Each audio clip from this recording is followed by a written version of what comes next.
the instructions included in the hybrid meeting protocol. Um, Anyone who's joining the meeting remotely must be muted, and if you are asked to speak, you unmute yourself, speak and mute yourself again when you've finished. At all times, you've got to keep your camera on, as legislation says that everyone in attendance must be able to be seen. If you're on remotely, if you have a question, press the virtual hand on the screen and I'll invite you to speak, one person at a time. Please do not begin speaking until I invite you in. If you have a comment to make, you should only raise the symbol of a hand when asked for comments, and again, you will be invited to speak, one person at a time. I make every effort to take people's questions in order, but sometimes it gets a bit confusing with people down here and on the screen as well. If for any reason a member is caused to leave the meeting, then you must indicate this to me before leaving, and please raise your hand to speak. Case law is clear. You are not allowed to vote if you haven't heard the full debate. So if your screen freezes, but you've heard the whole debate, you may use a discretion over whether or not to vote. However, if you did not hear the whole debate, then you cannot vote. When we come to the recommendations, you'll be invited to vote then. Well, it's 5 o'clock now, so could I please ask all officers and guests who are joining remotely to turn off their cameras so that only the elected members and lay members are on the screen. You should turn on your camera and microphone while you are speaking on an item, but please turn them off again afterwards. Could I please also ask Democratic Services to mute everyone and begin the meeting? Right, are we recording now? Lovely. Oh, well, Croesio, good afternoon, everyone. Welcome to Merthyr Tydfil County Borough Council. The planning meeting, Wednesday, the 26th of April. Please note that this meeting's being recorded and may be broadcast via the authority's internet site. The images and sound recordings may also be used for training purposes within the authority.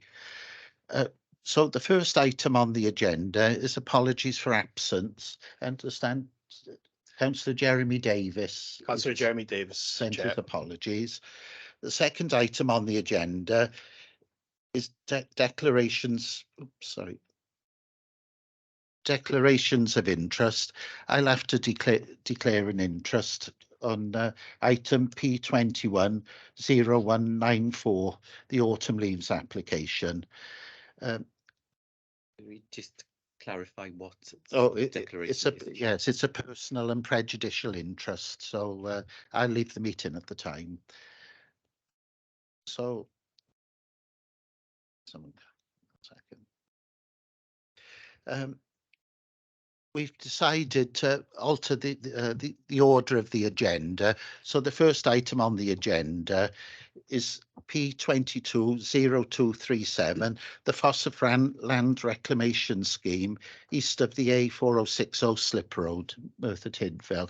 So I understand David Cross is going to outline the planning application. Thank you, Chair. Yeah, I'll just outline the application, just give a few updates since the application was first publicised. We've done a secondary one, so there's a few updates on that, and then I'll pass to the case officer who will introduce the body of the report. I'll also just, if you bear with me, I'll just screen share the plans of the site as well.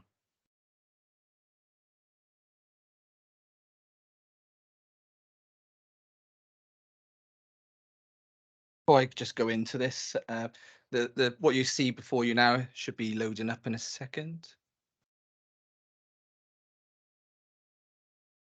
Seeing that? There we go. So this is just an initial plan to shows the extent of the application, the red line boundary for the Fossafran open cast mine. So planning permission for the operation of the surface coal mine at Fossafran was originally granted by the National Assembly for Wales in 2005. The permission was subsequently varied under a Section 73 application in 2011 to enable a limited amount of coal to then be dispatched by road from the site.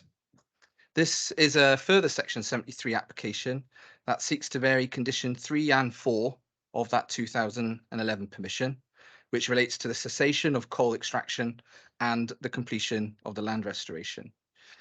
As it stands, condition 3 required the development to cease coaling no later than the 6th of September 2022, and condition 4 required the final restoration of the land to be completed no later than the 6th of December 2024, with a 5-year period of aftercare. When the application was initially submitted, it was proposed to extend the extraction of coal for a further period of 9 months until the 30th of June 2023, with the final restoration being completed by the 6th of September 2025. However, earlier this month, the applicant revised these time periods. As such, this application before members today seeks permission to vary the condition to enable the extraction of coal to continue until the 31st of March 2024, and for the final restoration to be completed by the 30th of June 2026. This, as they've set out in their case, would allow for the remaining 240,000 tonnes of coal to be extracted. I should point out that it's not proposed to make any changes to the existing operation of the mine itself, or the measures in place to monitor and mitigate any potential impacts. As a result of the consultation exercise, no objections were received from either the internal or external consultees. However, questions were raised by the Council's ecologist and Natural Resources Wales in respect of great crested newts and the compliance with the species licence, as well as points in relation to the location of various mitigation measures. This has already been sort of discussed in the report and addressed where appropriate, and where further details may be required, this is something that could be addressed by condition if the application were to be recommended for approval. In response to the initial publicity exercise, 27 representations were received, comprising 26 objections and 1 letter of support.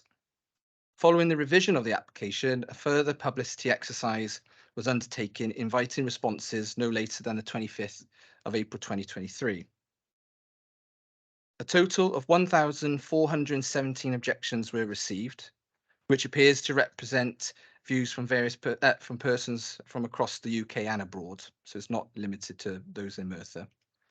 The main concerns raised have been summarised in the report, and no new issues have been highlighted as a result of the most recent publicity exercise that may otherwise change the current recommendation of the application. In one of the letters received, it was suggested that some weight appears to have been given to the Community Benefit Fund that has been proposed by the applicant. I should remind members that this royalty contribution in the Community Fund to the Community Fund is not a material planning consideration, given that it would not be used directly to address or offset the impacts of the development.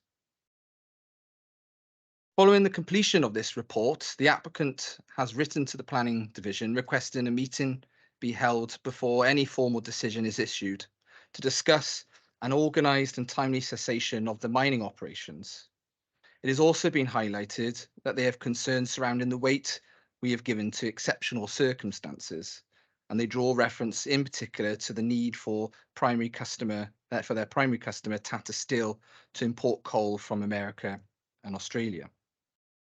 Reference is also being drawn to the Phosphofran Community Fund that was agreed under the previous permissions, which has benefited the local area.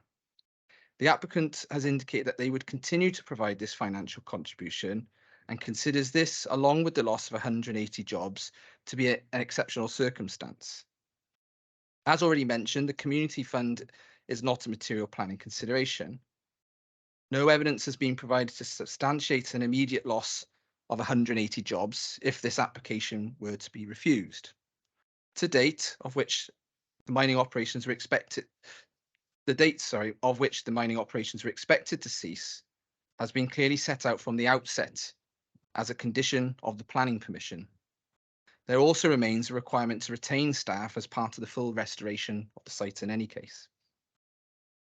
The applicant has also suggested that they are not under any legal obligation to make a contribution towards the restoration, based on their interpretation of a statement made by this council's solicitor.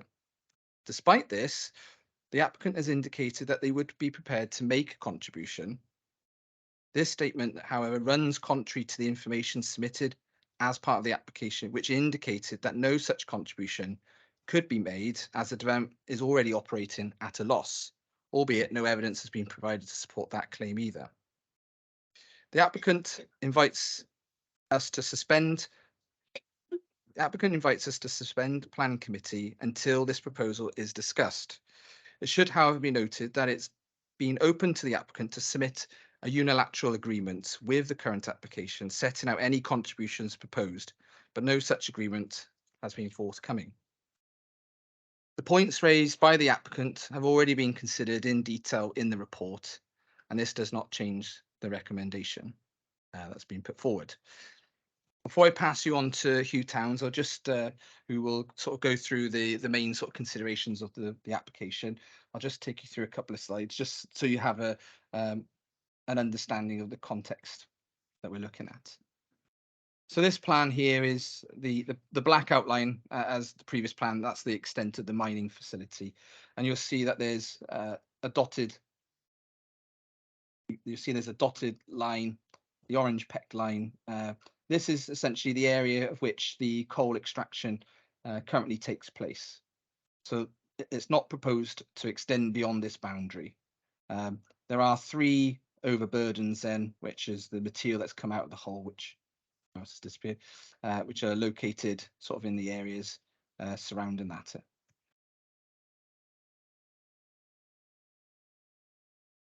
And just to give you sort of an impression, this is the current sort of state. It may have changed slightly since this photograph was taken, but as you can see, the workings are currently sort of along the sort of eastern edge, and over time the development has progressed across. You can see this green area on the western side. This is part of the area that's been restored progressively as the development has gone forward. So that's it from me. I'll pass you through now to Hugh Towns, who will take you through the rest of the report.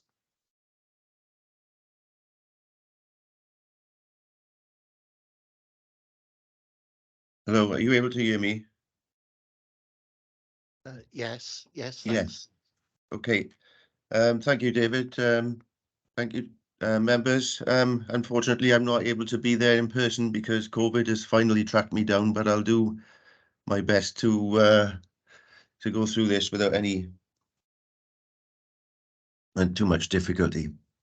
As David has said, this is an application under Section 73 for the variation of conditions 3 and 4 of the original planning permission. However, Planning Policy Wales, paragraph 5.14.47, states that extensions to existing mineral workings, even time extensions, should be considered in the same manner as applications for new sites. In addition to that, if a Section 73 application is granted, it results in a fresh planning permission. Members will be aware that because of this, as with any other decision about granting planning permission, the local planning authority has to consider the application and have regard to the development plan and all other material considerations. And the application should be determined in accordance with the local development plan unless material considerations indicate otherwise. The report before members sets out the policy position in detail and also sets out the various tests that need to be applied to applications of this nature. The principal policy is policy ECW 11 of the Merthyr Tydfil County Borough Council Replacement Local Development Plan, which along with Planning Policy Wales and the Welsh Government Coal Policy Statement introduce a clear presumption against coal extraction except in wholly exceptional circumstances. It is noted at this point that the applicant does not appear to agree with the application of the wholly exceptional circumstances test, but nevertheless it is national policy. Where coal extraction, national policy states that where coal extraction is for energy use, it must be clearly demonstrated why it is needed in the context of climate change emission reduction targets and or for reasons of national energy security. And where extraction is for non-energy use, the coal policy statement states that it must be clearly demonstrated why the extraction is required to support industrial non-energy generating uses for coal, why the extraction is needed in the context of decarbonisation and climate change emission reduction targets, or to ensure the safe winding down of mining operations or site remediation, and how the extraction contributes to Welsh prosperity and our role as a globally responsible Wales. Taking each one of these in turn, firstly, why the extraction is required to support industrial non-energy generating uses for coal. Whilst the applicant claims that Tata Steel is the main market for the coal from the site, the application is short on detail as to what percentage of the site coal total goes to Tata and what percentage is used for other purposes. Notwithstanding the absence of such detail, the applicant claims that Tata Steel relies heavily on coal from Fors-y-Bran and that security of supply from a local source is a wholly exceptional circumstance. This argument cannot be afforded any significant weight in officers' view for a number of reasons. Whilst the slowdown in production during the COVID pandemic provides a reason why the development wasn't completed on time, there is no automatic right to extensions of time, and I refer back to what I said at the beginning about applications being considered as they should be for new sites when you're just looking at extensions of time. So the merits of the application have to be considered at the time that the decision is being made. And there have been clearly significant material changes in planning policy since the previous decision in 2011. It is fully accepted that Tata Steel would want to ensure security of supply moving forward, but that in fact weakens rather than supports the applicant's case. It has been known for more than a decade that the end date for coal extraction at Fors-y-Bran was the 6th of September 2022, and the applicant has been in no position over the last decade to offer continuity of supply beyond that date. Despite the applicant's claims, there has been no evidence provided to the local planning authority to show that Tata Steel have been unable to make alternative supply arrangements well in advance of the end date, or that Tata Steel will close purely due to the lack of supply from Fors-y-Bran. Continuation of extraction cannot therefore be concluded as being required, and I've underlined that in the report, but rather it would be commercially beneficial in the very short term, potentially to the applicant and to Tata Steel. And also no evidence has been provided of the percentage contribution Fors-y-Bran coal makes to the overall usage of coal at Tata Steel. Secondly, why the extraction is needed in the context of decarbonisation and climate change emission reduction targets, or to ensure the safe winding down of mining operations or site remediation. The applicant claims that importing suitable coals from Russia, Venezuela or Australia for use at Tata Steel is an unsustainable practice and results in an increase of the carbon footprint of such operations given the transit miles required. The applicant has claimed that the carbon footprint of transporting coal from Fors-y-Bran to Portova is 5 times less than transporting it from Venezuela or Australia. However, once again, that statement has not been supported by any definitive evidence, and it also contradicts Welsh Government policy, which is predicated on any supply from Wales being an overall addition to global supply, rather than a replacement of global supply. Therefore, it cannot be concluded that the extraction is needed in the context of decarbonisation and climate change emission reduction targets. There is also no indication that the development is required to ensure the safe winding down of mining operations or site remediation. And thirdly, how the extraction contributes to Welsh prosperity and our role as a globally responsible Wales. The applicant has also failed to demonstrate how the extraction contributes to Welsh prosperity and our role as a globally responsible Wales. The applicant has claimed that there would be benefits to the local economy, employment, supply chain and community benefits, but apart from the latter, has not quantified what these benefits are and how long they would last. However, one of the substantial benefits of the original planning permission was the restoration of a large area of derelict land at no cost to the public purse. But that now appears to be at risk as the applicant himself asserts that there are insufficient funds to allow for the full implementation of the current restoration strategy. No weight should be attached to the claims that the applicant is unable to fund the restoration, especially in the absence of any detailed evidence being provided in support of that statement. I say that for a number of reasons. It is the applicant's primary responsibility as the operator of the site to comply with the planning conditions, including those relating to restoration and aftercare, and the applicant should have made the necessary financial provisions during the course of the development to ensure proper funding of restoration was in place. Secondly, there are no proposals as part of this application to change the restoration strategy or make any further contribution to the Restoration Guarantee Fund. There is an indication that a revised scheme will be submitted later in the year. That may or may not occur and may or may not be acceptable, so no weight can be given to that at this stage.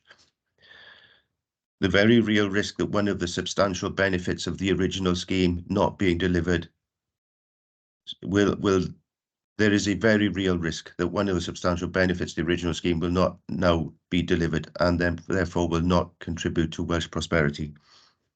In conclusion, therefore, wholly exceptional circumstances as required by policy have not been demonstrated, and the proposal is therefore contrary to planning policy set out in the Merthyr Tydfil Local Development Plan, Planning Policy Wales, and the Core Policy Statement. The report then goes on to apply a further test, which is set out in Mineral Technical Advice Note 2 on coal, and that is the proposal should be environmentally acceptable or can be made so by planning conditions or obligations, and there must be no lasting environmental damage, or if this cannot be achieved, it should provide local or community benefits which clearly outweigh the disbenefits of likely impacts to justify the grant of planning permission. I'm not going to go through each of the considerations as part of this report in any detail, as the considerations are set out in the report, but I will touch on ecology and biodiversity for clarity more than anything, as it has been commented on by one of the objectors.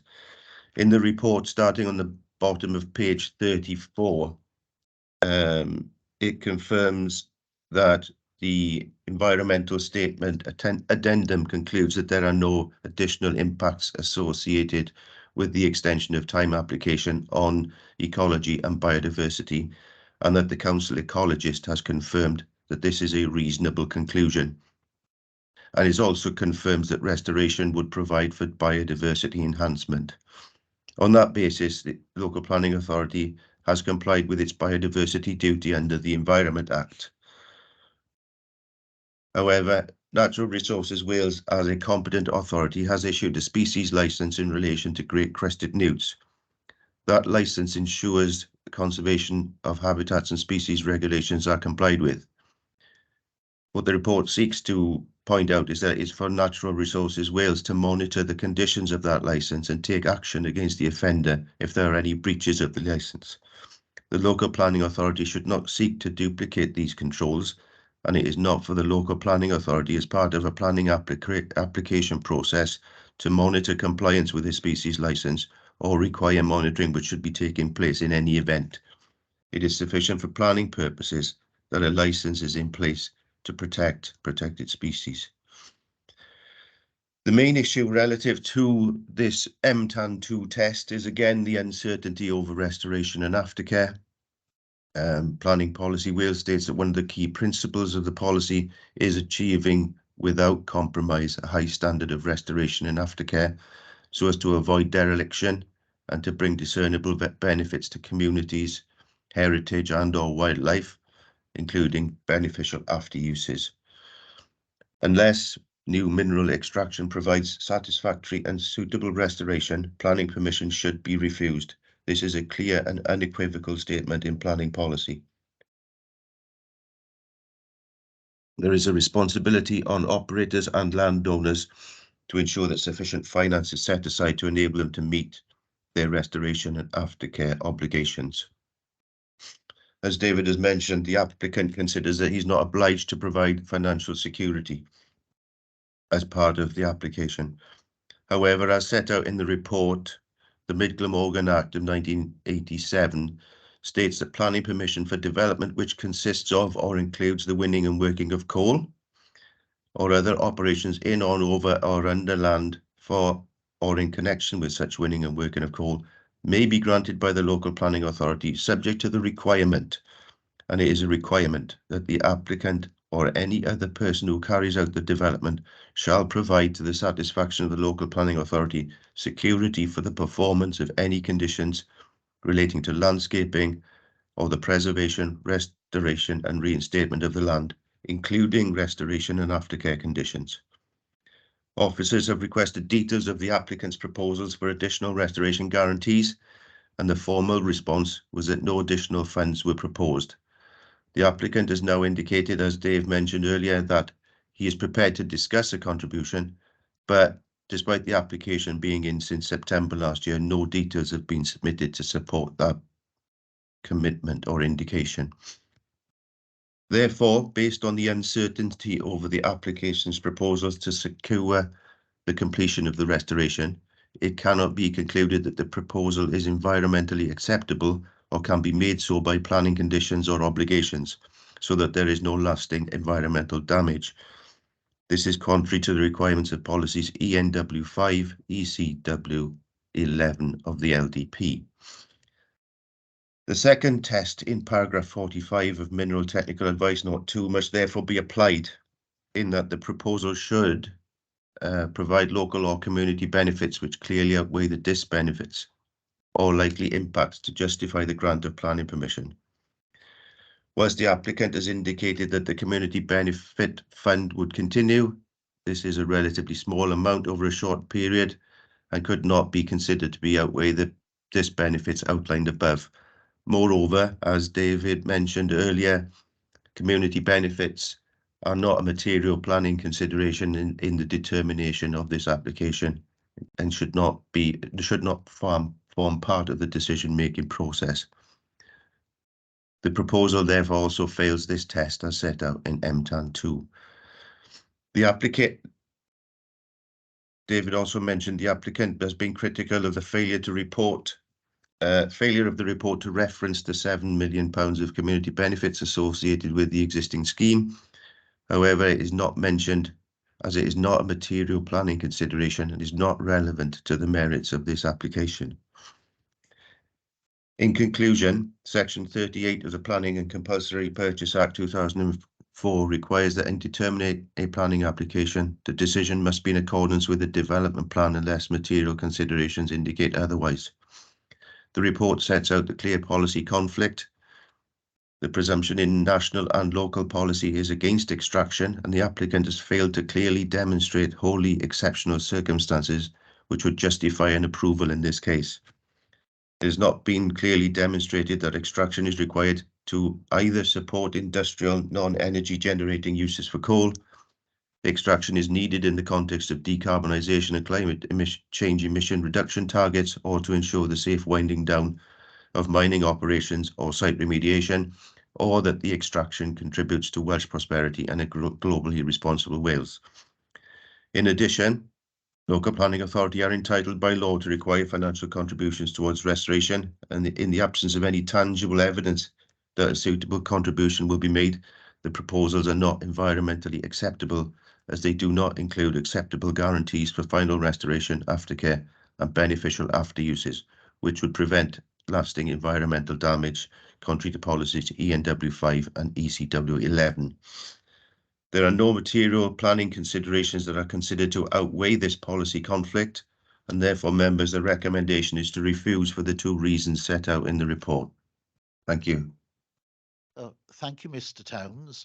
Do any of the members have any questions? Councillor Carter. Yeah, thank you, Chair. In terms of restoration and restoration of this site has got a huge concern to myself. I'm sure it has for all the members here as well, and for the people in Merthyr Tydfil. There's £15 million, I gather, from the report in the escrow account. Have we got any idea of what the restoration of the whole of the site is going to cost? Because if the £15 million is not going to cover it, have we got an idea of what the total value would be needed to be?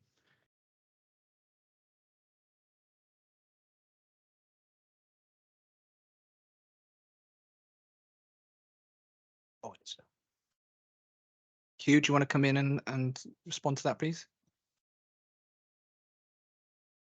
We do have some costings. It's quite a range because there's been significant variations. Sorry, I need to put my camera on. There's been significant variations in costings over the last 18 months for a number of reasons. So it would be somewhere between 75 and 125 million pounds.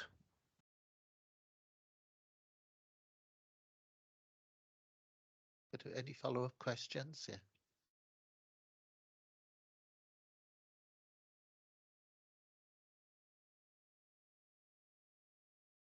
Yeah, no, yeah. So sorry, Chair. I was waiting for the microphone to come back. Yeah, thanks for answering the question, Hugh. And obviously, that's something which heightens the concerns as well. I'll perhaps comment later. Thanks, Chair. Thanks. Any other questions from the members? Councillor Clive Jones.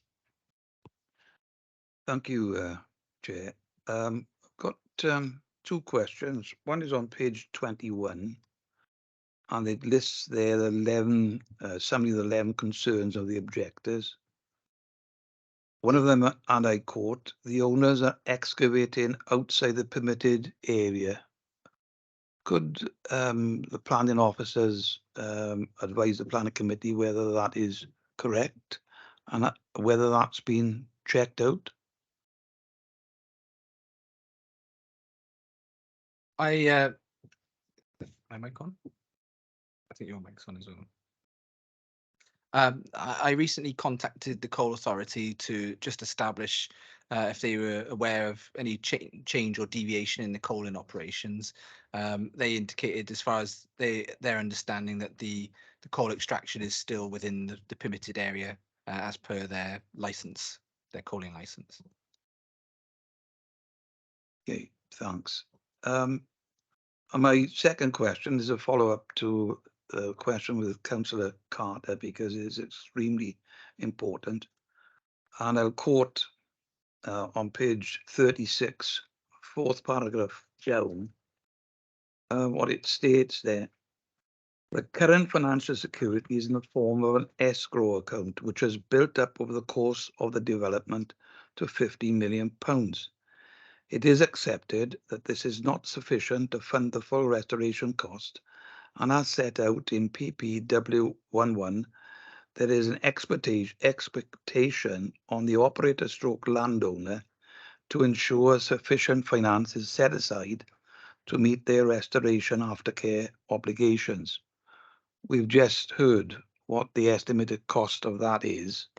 So my question is, how is the Merthyr Tydfil County Borough Council going to ensure the applicant has sufficient funds to meet their restoration and aftercare obligations?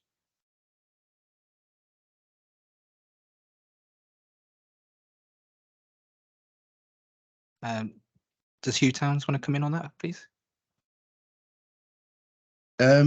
This is one of the difficulties with the legislation, is that there's a sort of expectation that the operator will set aside monies as they go forward with the development to cover the restoration costs.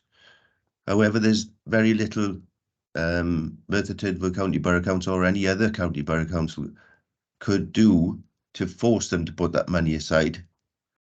We can indicate that we can require monies to be set aside under the Mid Glamorgan Act for restoration guarantee purposes, but that you know, there's a lot of water gone under the bridge here, and I think it goes back to the original appeal decision in 2005. And in my view, as an outsider,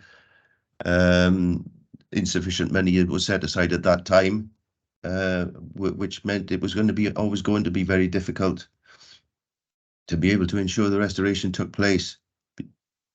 The only way to do it effectively is to have 100% bonding arrangement, so that you have all of the money that you need available. And in the event of a default by the operator, the council can step in and has all of the money available. That's the only way to guarantee it. But there's a number of circumstances, because of the way the legislation has evolved, where that hasn't been possible. A bit of a ramble, but I'm hoping that answered your question. Well, I think it does, but it leaves the council in a very invidious position. Can I ask whether any discussions have been taking place over the last 15 years? Because clearly, you know, inflation and etc. has happened. Why haven't we ensured that there is sufficient money? Because if there's not, this council is going to have to deal with it and fit the bill for making this restoration. It was the part of the whole basis of excavating there, that this would be left as a landscape site for the benefit of the community. So why are we in this position? Well, in terms of permissions, obviously already been granted, and whatever was agreed as part of any Section 106 agreements or unilateral agreements at that time, that's already been determined. So as time has progressed, we're not in a position to then renegotiate further Section 106 agreements. However, it's still the responsibility of the landowner or the owner of the mine to set aside his own costs to cover the restoration. The guarantee bond is not there to cover the full costs normally, or at least that was the case at the start. Maybe guidance and legislation has changed around that since. And so, yeah, sorry, I've lost the question again. So can you remind me? So at the time that this is all set up, and there was some sort of document which was agreed, were any of the legal people involved with this to ensure that when this ended, the owner, you know, had to abide by their obligations? Well, there's obviously conditions in place, planning conditions as part of that permission to, you know, to ensure that the landscape, the restoration works is carried out, and there is an enforcement process that, you know, can be used to try and ensure that that's delivered. There's been various meetings with the developer as sort of we normally undertake monitoring meetings, and the issue of whether the restoration can be delivered and the rising costs and things like that were highlighted at an early stage, you know, a few years ago at least. And so there's been opportunity for them to since then to come in with a revised scheme if they wish to, if they felt that that they haven't got enough funds put aside and that they couldn't deliver on the conditions. One other question, Chair. It's been stated during the run-up to our questions that the applicant has indicated that he's making a loss. Do any of the officers accept that is true? We haven't been given any information to indicate otherwise. They've sort of indicated that's largely due to the various landslips that they've had. I understand they've had about 3 or 4 landslips, which has then hindered their progress, which is, is currently taking place without permission. So, but no information's been given to us. In fact, as part of the Section 106 agreements, we were looking at to see whether they could further add to the guarantee bond to deliver that restoration. We asked for details of the viability of the business to establish how much more they could contribute, which may weigh in the balance of things. But no details have been provided to us. So there's absolutely no evidence to back up that statement as to what Southwest Limited is saying, that they are currently making a loss. Okay, thank you. Thanks. Councillor Gibbs. Thank you, Chair. I've got a few questions I would like to ask, and through you, Chair. So obviously the first application received from the applicant would have been September last year. Can we have just a brief overview of the time delays taken to get to this stage 7 months later? Is it just due to the complexity of the nature of the application, or has there been any other mitigating circumstances? I think it's largely to do with the complexity of the application and the balancing of the different issues.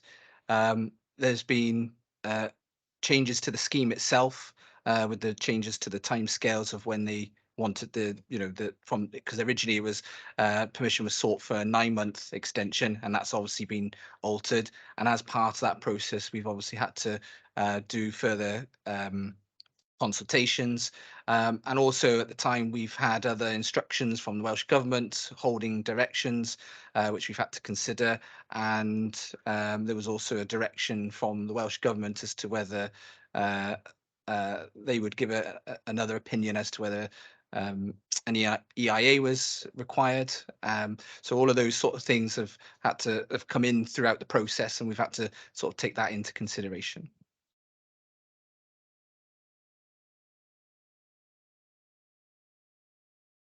So throughout that period, the company's carried on mining without permission then, basically, yeah? But the works that are being carried out are obviously unauthorized. We've taken a view as to whether we have the power to take enforcement action and the consequences of doing that. And in this instance, obviously, it was necessary to consider the merits of the application. If in the event we were putting forward a recommendation for approval, for instance, that would negate, and retrospectively deal with the breaches that have taken place. So it would be premature to pursue that enforcement action until obviously this application had been determined. Obviously, and you mentioned in the report, and you've just alluded to now, you had to do a further public consultation, which closed yesterday on the 25th of April. Has there been any further presentations made to yourselves? So obviously you wouldn't have had time to put that into this report. Yes, as I said at the start, we've had just over 1,400 emails come in, largely all saying the same thing, that obviously they wish for the mine operations to stop and the environmental concerns. So they're largely just echoing the concerns that were raised in the initial consultation. And is it true to say that when the permission was originally granted, the company was supposed to supply a restoration plan 6 months before the end of the extraction of coal? Yeah, part of the strategy that is in place sets out that at various phases of the development, 6 months prior to that phase, that's the more specific details relating to that restoration strategy would be provided. So there's an overarching strategy of what's meant to be and the contours and things like that. And then prior to that 6 months prior period, they would provide specific details and details of the aftercare as well. So we've had that for the works that were progressively restored up until now. But 6 months before the mine is essentially due to cease coaling, that we should have had that further detail, but that hasn't been provided. Thank you for your answers there. And one final question. I don't know if this is going to be a bit of an assumption on officers' parts.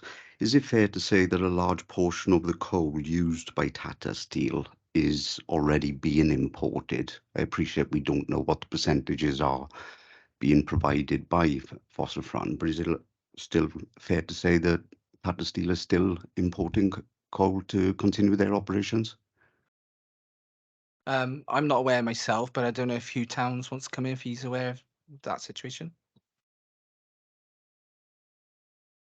One of the points I made in my presentation was that we just don't know. The applicant has made significant claims as to how this coal is required by Tata Steel, but we don't know what percentage of Phosphofran coal it uses.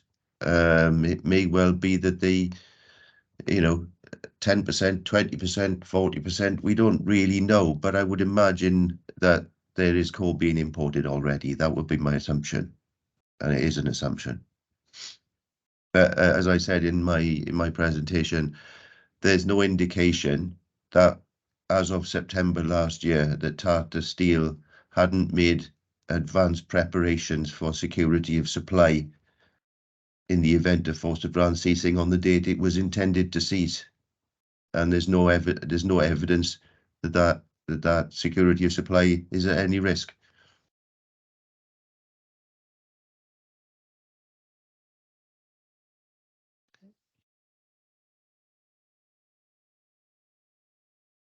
Councillor Salmon. Thank you, Chair. First thing that's obvious is that there's a lot of unknowns here, to be honest. My first question is, there was a slippage on the site last year. A worst case scenario, if there's further slippages, £15 million has been set aside. Now we know that's from the figures that Hugh Towns has given, that's nowhere near enough to restore the site. Is £15 million enough to make it safe? To be honest, without going on site and surveying the situation ourselves, I guess we won't know the true extent of what's happened. It's our understanding that the guys on site are dealing with that slippage. I understand that the health and safety executive are aware of it as well, so they'll be involved in ensuring that those works are sorted. But as to the nature of those works, I'm not entirely sure. I believe our engineers do visit the site as well, but I don't know if I think recently they've been more involved in the drainage side of things, but perhaps not so much on the slippage. Thank you, David. Planning permission was granted by Welsh Government in 2005. Are they partly responsible for the restoration if there's not enough money held by the company? Well, ultimately, the decision in 2005 was a decision made by the National Assembly for Wales. They would have obviously considered all the information provided at that time, as well as any Section 106 agreements at that time. So they must have been comfortable, at least, with what was put forward. So I guess, yeah, they were the main decision makers at that time, yeah. Thank you, David. One last question. It's the big one, this is. I represent Dowlais and Park Ward, and obviously the residents of Merthyr Tydfil. And as Councillor Brent Carter mentioned earlier, everyone is really concerned about this. And the main concerns are about, bluntly, a big hole being left in the ground. If this is refused tonight, what happens next? And also bearing in mind, I believe the applicant has 5 months to appeal. So depending on the outcome of today's decision on the application, We will obviously have to review if for instance, the application was refused, we would have to review then the situation again in terms of enforcement. That's sort of been on hold pending the outcome. So yeah, we'd have to review that. It remains the obligation of the applicant to complete that restoration works, and we would have to obviously review that situation to ensure that's delivered.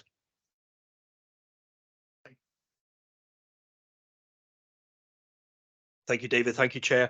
I've got no further questions. As I said earlier, it's a lot of what ifs and unknowns. Thank you very much. Thank you, Chair. Thanks.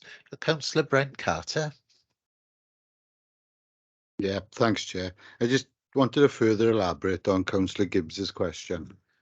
And Councillor Salmon's just touched upon it as well. In terms of the decision-making process tonight, if we approve the recommendation to reject the planning consent, in terms of enforcement then of the extraction, will you be looking, or will you be looking to immediately enforce that extraction is stopped straight away?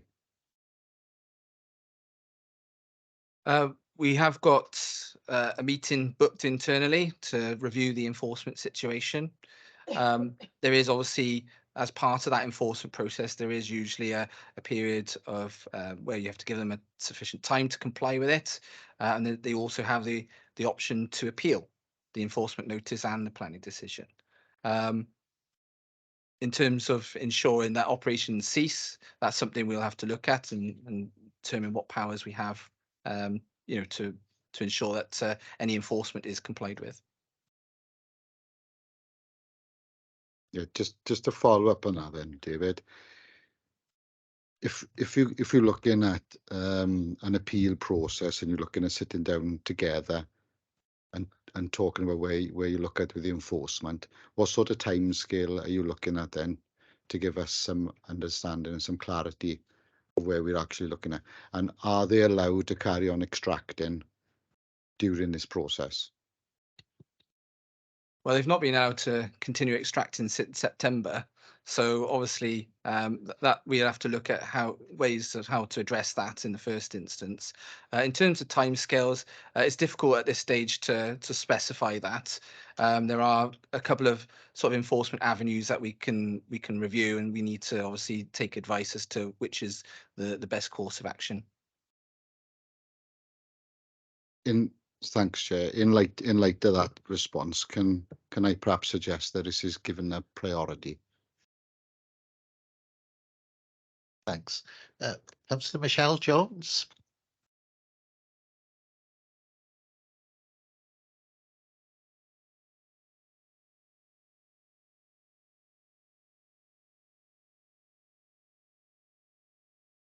I know, I've tried to knock it off, Chair, sorry.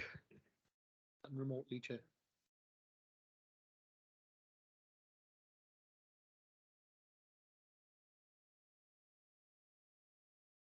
I'm quite happy to carry on talking, Chair, if you want me to. He's done.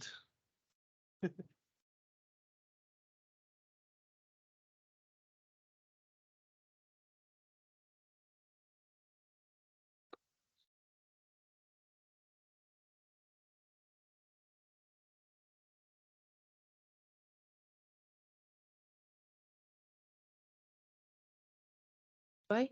Oh, Oh, here we go. There we go. okay, thank you. It's just in relation to the community fund. So sorry, if I can have just some clarity. So was the agreement that they paid £1 per tonne extracted into a community fund? First of all? Yes, that was. I believe that was what was agreed as part of the original permission, Okay. and that's what they wanted to continue to do as part of this application.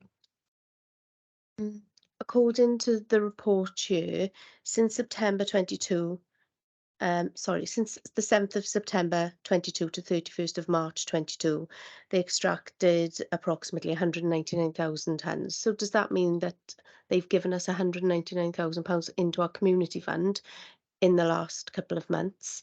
And also, and following up on that, how much have we received as a local authority since they started extracting funds?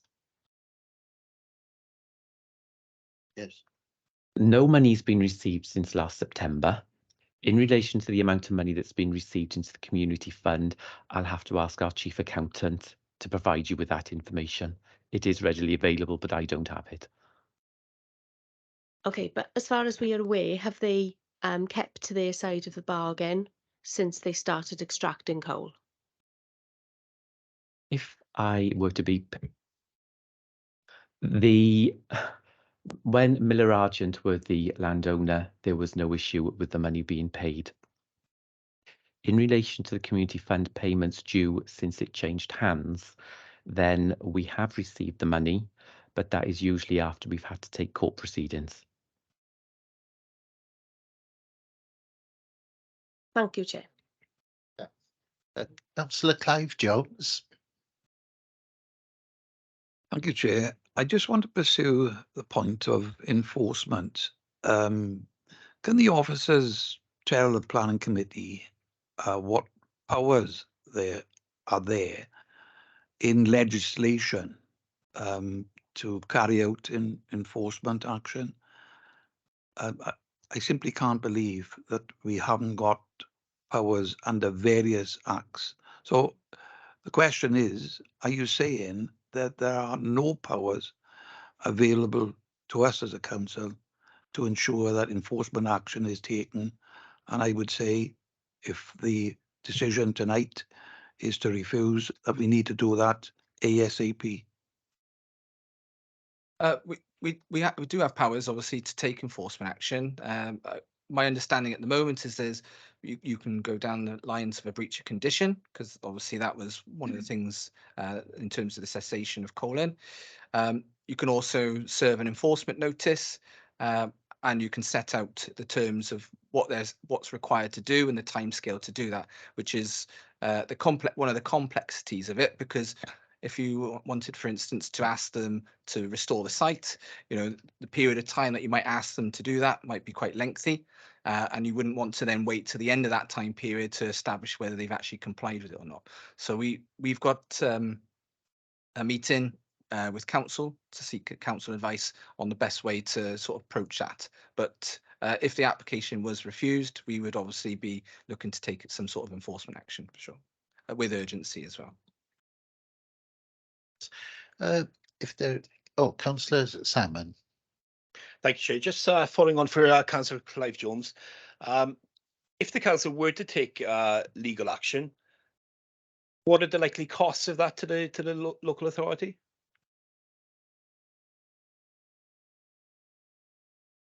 Well, there'll obviously be the cost of any council advice, but serving an enforcement notice itself, there's no particular cost. It's something that we do as a day-to-day thing. There may be other costs, if for instance, they decide to appeal that enforcement notice, or in combination, maybe appeal the decision notice. That would then be referred to the planning inspectors. And obviously that, there could be other costs, if, for instance, there was a hearing or an inquiry of some sort, you get a lot of expert witnesses and representation then, which, but in terms of the enforcement itself, there's no initial cost, no significant initial cost in the first instance, unless, of course, there's legal challenges later on.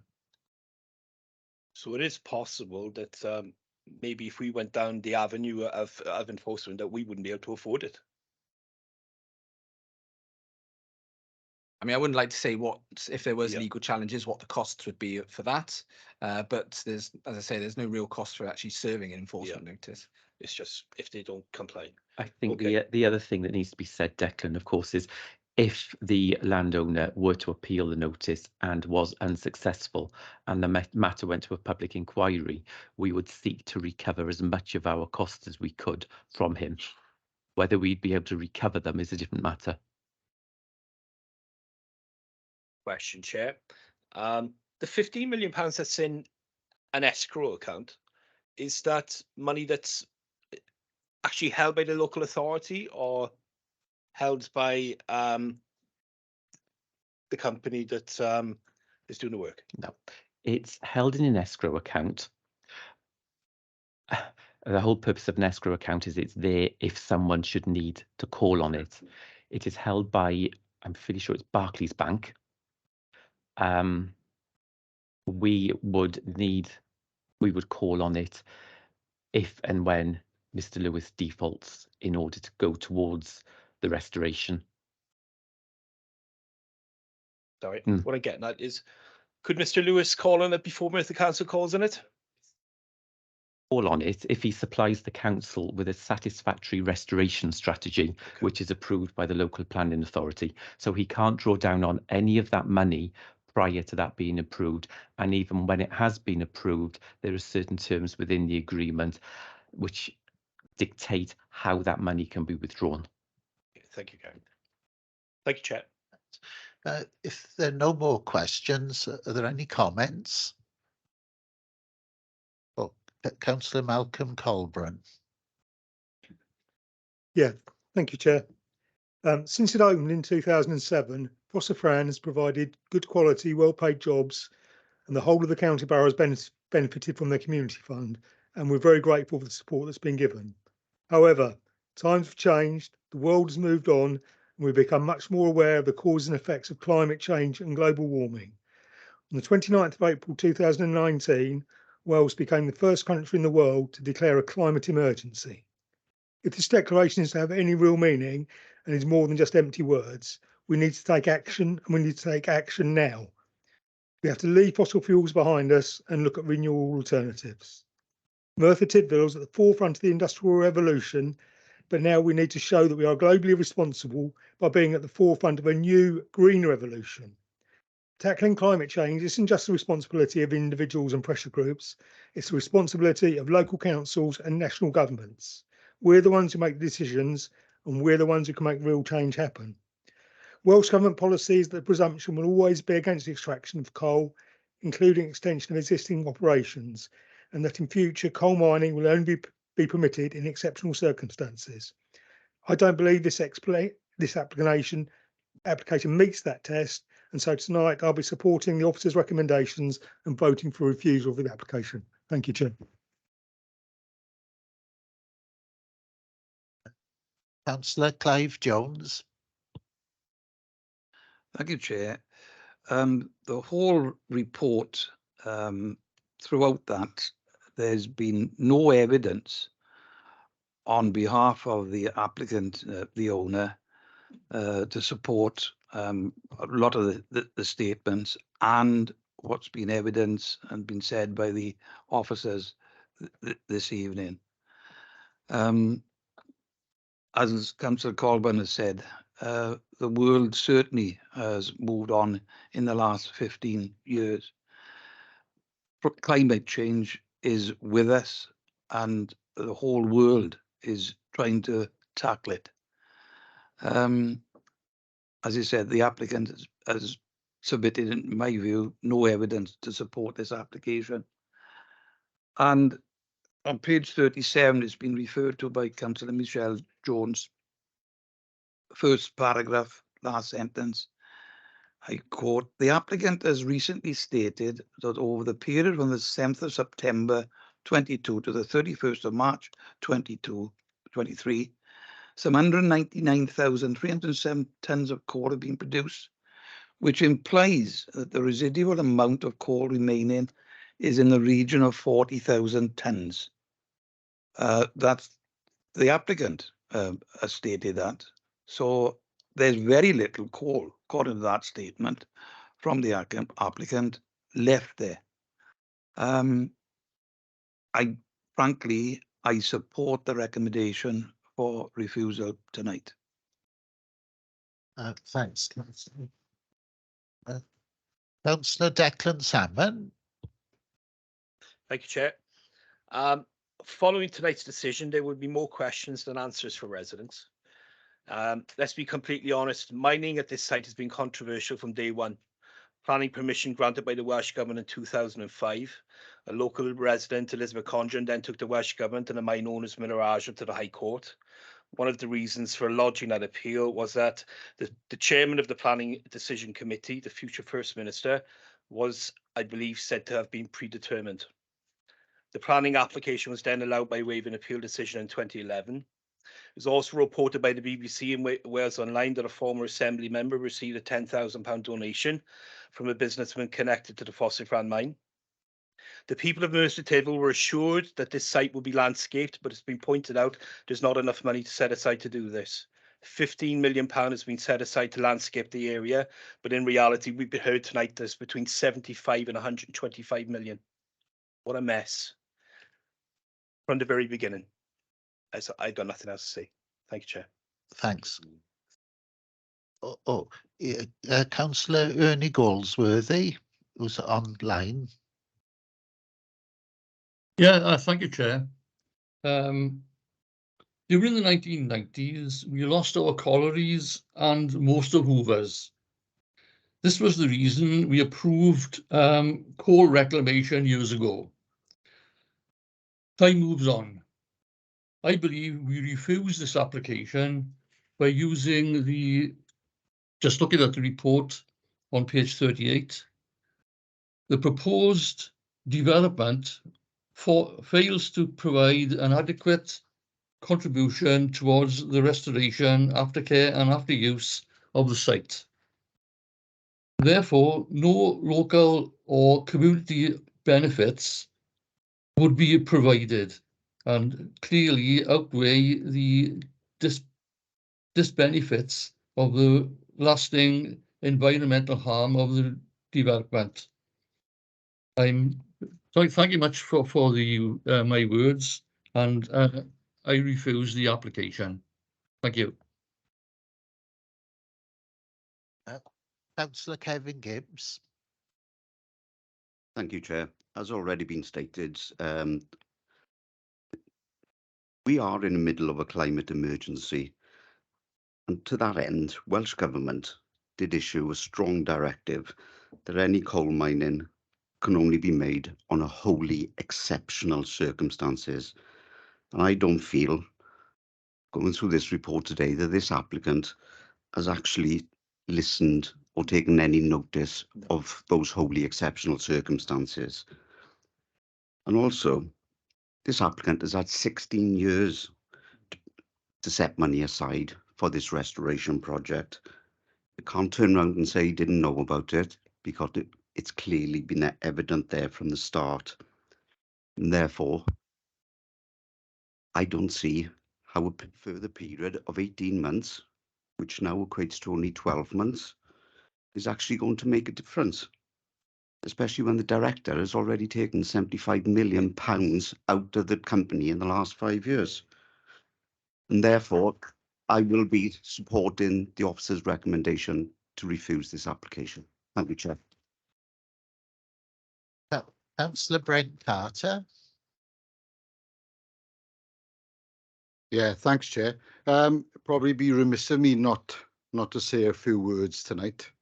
However, I haven't got a speech prepared like my fellow councillor Malcolm. But in a nutshell, for me, honesty and integrity are values the authority and indeed companies should hold high. And the individual involved with this particular company. Doesn't sound as if the vote is any more imminent than when I logged off 2 minutes ago.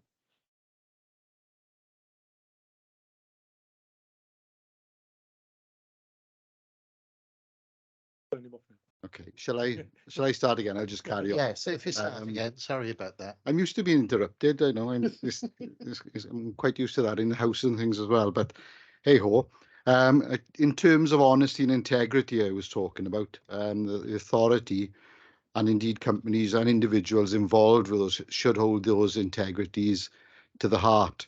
Certainly, the applicant doesn't appear to, especially when you've got to look at how the authority has got to take the individual to court to acquire local funding for initiatives.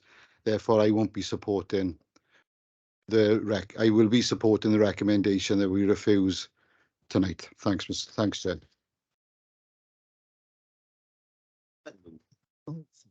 Yes, if there's no more comments, would someone like to move the recommendation? Councillor John. Councillor Tom. Yeah, thank you, Chair. I think we'll all agree, since Phosphorus have been there, our local communities have benefited substantially from the grants and everything that's come along with it. But in the light of what all members have said today, with climate control and everything going on, personally myself will be supporting the officer's recommendation this evening. Thank you, Chair. Thank you. Oh, Councillor Michelle Jones. Thank you. Yeah, I just want to concur with all my colleagues and just say that I will be supporting officer recommendations. Thank you. Oh, Councillor Scott Thomas. Well, Chair, it'd be remiss of me not to make it a full house of comments tonight. Again, like my fellow councillors, I will be supporting the officer's recommendation to refuse. Would someone like to move the recommendation to refuse? Councillor Colbrand, is there a seconder? Scott Thomas seconded. We've got some electronic problems, so we'll take the vote on a show of hands today. We'll ask Councillor Goldsworthy later. So all those in favour of the recommendation be refused, if you could raise your hands. Yes, and perhaps I could ask Councillor Goldsworthy, are you in favour, against or abstaining? I go with the, I'm sorry, my speech has gone a bit now. I'd like to, I refuse the application. Okay, thank you, thank you. So it's unanimous then that the application be refused. Okay then, thanks.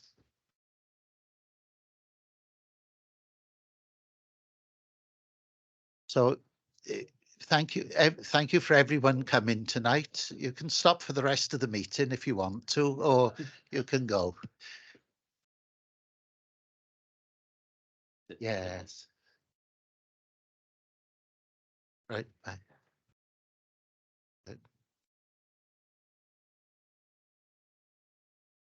I'm glad they're not waiting for the rest of it. I wasn't so dithery tonight anyway. Oh, yes, yes. Oh, Tony won't go. Yeah.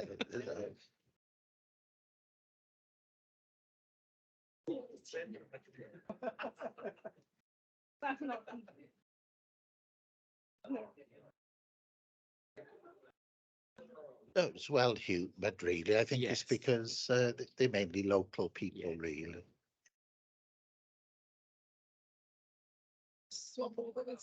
Yeah, Scott's coming now. I'm just waiting for them to go. Oh, you can come over, yeah.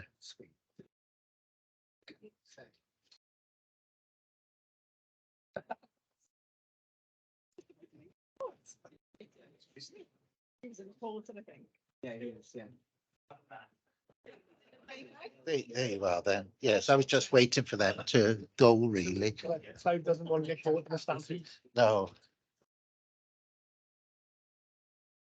Thanks, Clive. Hey, Clive. Hello, how are you? Mike's on, so I've got to be careful with what I speak.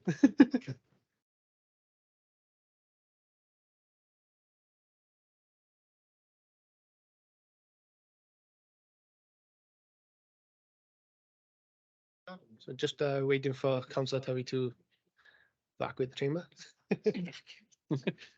I've been wanting to hit that punchline for so long. He's going to get that ejected button. I don't think you. We were talking about a secret button in mind. That's pretty much the set. Cool. First time chairing and planning, done licensing, planning. You licensing. Licensing I done before. Okay. Do you want So, to carry on? This brings us on to now agenda item 3.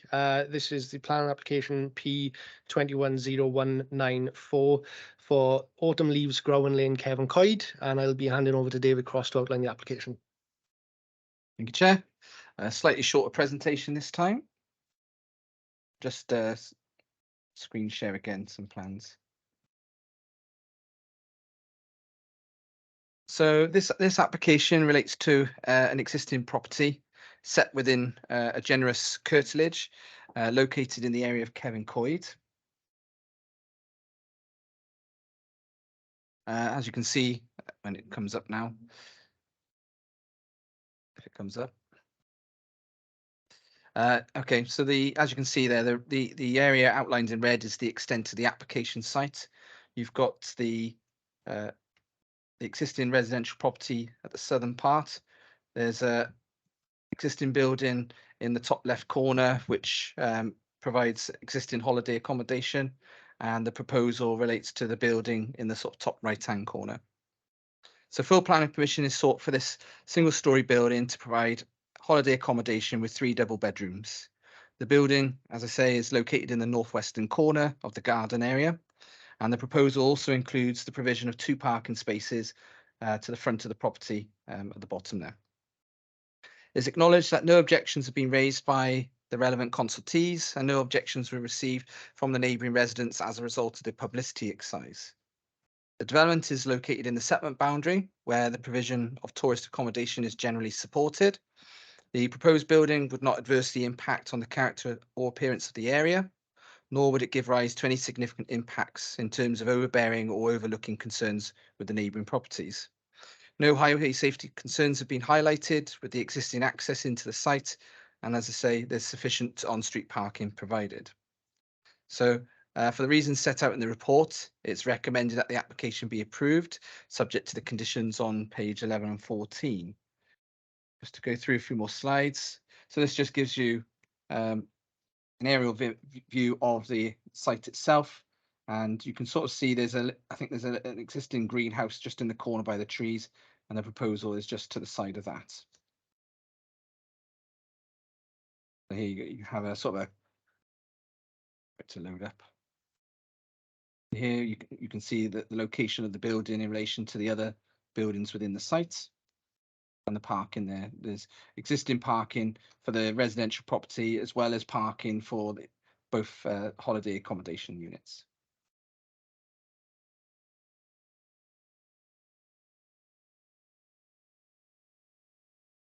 A bit quicker on my laptop. Here's just a plan just to show you the sort of the general scale. As you can see, it's a fairly small building, and then a couple of photographs just to show where it's located, the context it's in. It loads.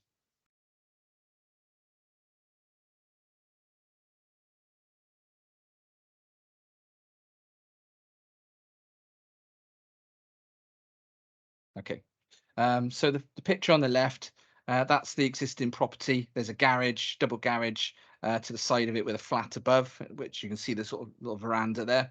The parking's to the front, and the access then comes in on foot then to the side through the existing garden area. And the photo on the right hand side is roughly the location of where the building would go.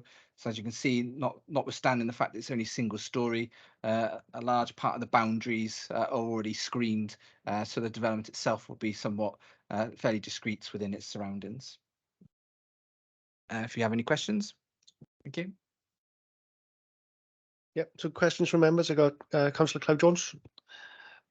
Thank you, Chair.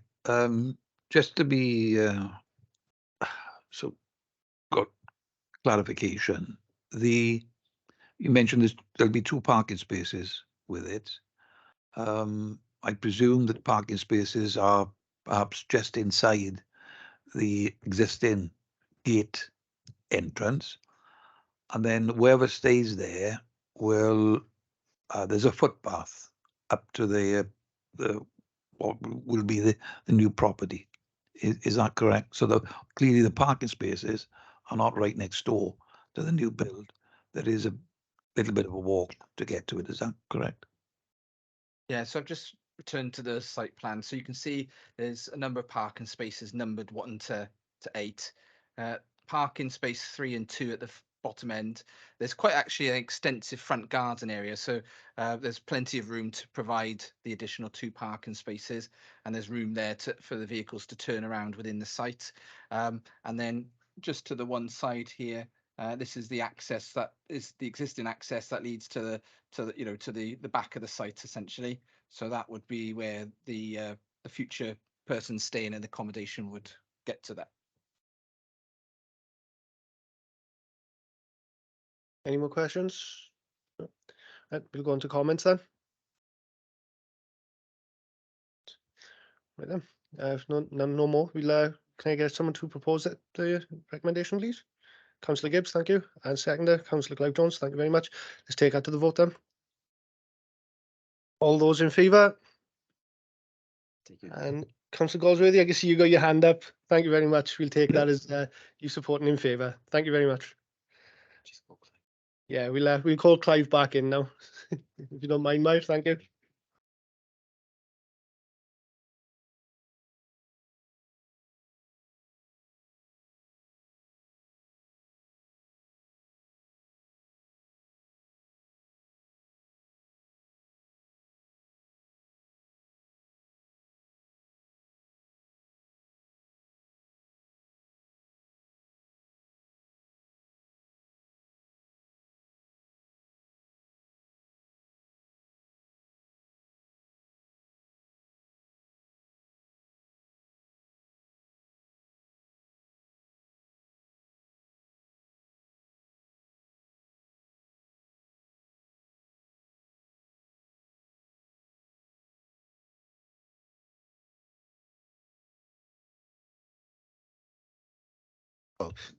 Next item on the agenda item 5, is an information report and appealed decision.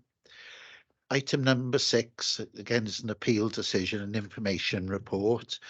Item number 7 is a delegated report, again, which is an information report.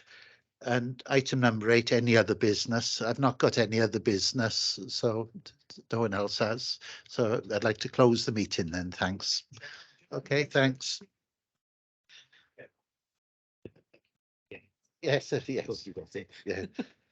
Well.